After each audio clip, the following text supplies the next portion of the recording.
It's very easy to raise invoices in Engage, so let's have a look. Come into Fees, Invoices, selecting Raise Invoices, and then you can use the criteria at the top, such as year group or form, to select the parents that you want to raise the invoices for. Then I'm selecting Select All, and then I fill in the details down below here. I allocate the charges, I want the invoice date, the due date, and I'm going to put that through to September here. So make it September the 19th. And then the Fees in Advance date feature allows you to raise invoices in July for September. So these will be recorded in the Engage accounts ledgers for September.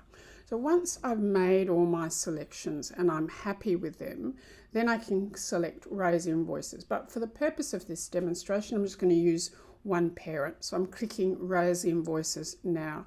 So now you get to preview. You get a bit of a preview here of the key information that will appear, and I'm clicking Preview Invoices. So this now will print a PDF report, and you can see this here on the screen. So you'll be able to preview it to see if there's any errors in the charges. So I can see that there's been a balance brought forward, added to the current total. So once I've checked that and I've confirmed that it's all okay, then all I have to do is select Post Invoices, and this will post the transactions to Engage accounts and send the invoices to parents via email or the school portal.